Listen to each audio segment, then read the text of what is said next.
Title: The Desolate Road. My name is Ethan, and I never intended to take a night drive down that eerie stretch of road.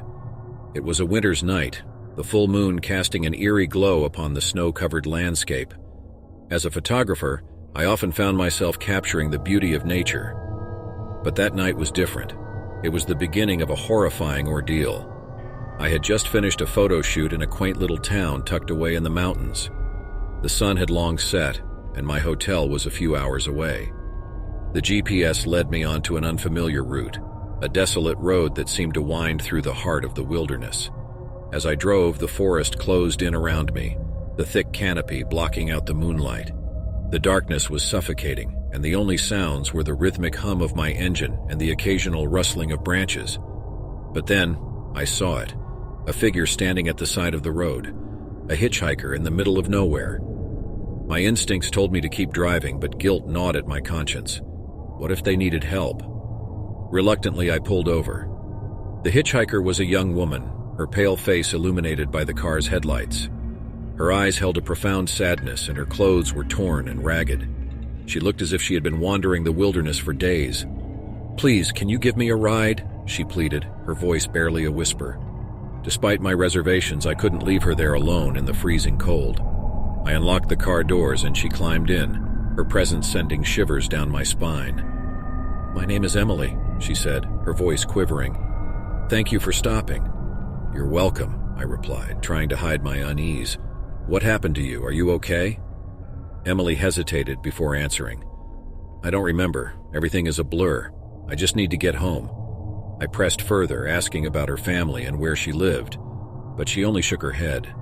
The atmosphere inside the car grew heavier, and silence enveloped us like a suffocating fog.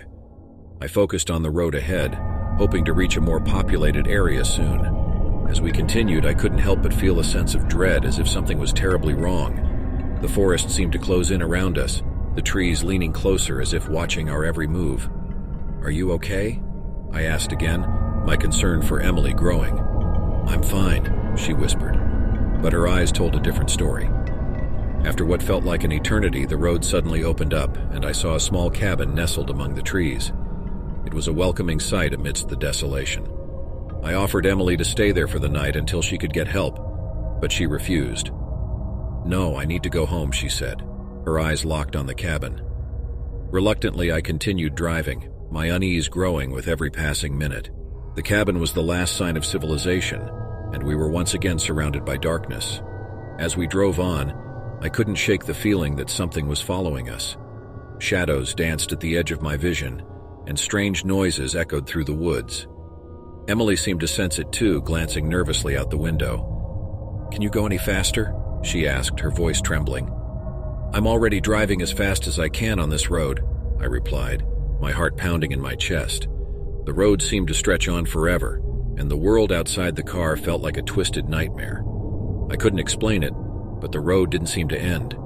Panic began to take hold of me, and I considered turning back, but I feared what might be lurking behind us. Then, without warning, the car's headlights flickered and died, plunging us into total darkness. My heart raced as I struggled to keep the car on the road. "What happened?" Emily asked, her voice barely audible. "The headlights went out," I said, my voice trembling. "I'll try to restart the car." I turned the key, but the engine remained silent. Panic set in, and I desperately tried again and again, but the car refused to start. "We have to get out of here," Emily said, her voice urgent. In the darkness, I felt her hand gripping mine tightly. We stepped out of the car and into the chilling night air.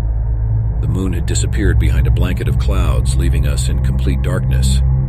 As we stood there, I heard the faint sound of footsteps approaching. Fear gripped my heart, and I strained my eyes to see through the darkness. "Who's there?" I called out, my voice shaking. No answer came. The footsteps drew nearer, but the darkness concealed the source. I fumbled in my pocket for my phone, praying it had enough battery to provide some light. Just as I found my phone and turned on the flashlight, the light revealed something horrifying. A group of shadowy figures standing a few feet away, their faces obscured by darkness. Without hesitation, Emily and I ran into the forest, our hearts pounding in our ears. The darkness seemed to close in around us, the trees twisting and morphing into grotesque shapes. We stumbled and tripped, but fear drove us forward. As we ran, the sound of haunting laughter filled the air, echoing through the trees. The figures pursued us, their presence sending shivers down my spine. We had stumbled upon something malevolent, something beyond comprehension. Eventually, exhaustion overcame us, and we collapsed in the snow. The figures were gone, but their haunting laughter lingered in the air. Emily and I huddled together, trying to make sense of the horrors we had just witnessed. "We need to get out of here," Emily said, her voice trembling. She was right, we couldn't stay there. With renewed determination, we got up and pushed through the forest, guided only by the faint moonlight that had re-emerged from behind the clouds. But the road seemed to stretch on forever, a never-ending loop of darkness and despair. No matter how far we ran, the forest swallowed us whole, trapping us in its nightmarish grip. Hours turned into days, or so it seemed. Hunger gnawed at our stomachs and exhaustion weighed us down. Yet we couldn't stop. We had to escape, to find our way back to civilization. Just as despair threatened to consume us, we stumbled upon a familiar sight, the small cabin we had passed earlier. It felt like a lifeline in the desolate wilderness. Inside the cabin, we found a journal left behind by its previous occupant. As I read through its pages, a horrifying truth began to emerge. The road we had traveled was no ordinary road. It was a gateway to a malevolent dimension, a place where lost souls wandered for eternity. Emily and I were trapped in this nightmarish loop, destined to relive our terror again and again. The journal spoke of others who had been ensnared by the road, their fates sealed by the malevolent spirits that haunted its dark corners. We had to break the cycle, to find a way back to our world. Armed with this newfound knowledge, we ventured out again, determined to find an escape.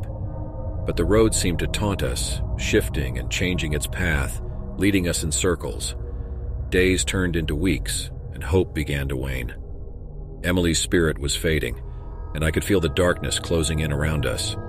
But then, in a moment of clarity, I remembered something the journal mentioned. The spirits could be appeased, their wrath quelled. We had to confront the malevolent beings that haunted the road, to offer them solace and find the key to our freedom. Armed with this newfound determination, we ventured deep into the heart of the forest, where the spirits seemed to congregate.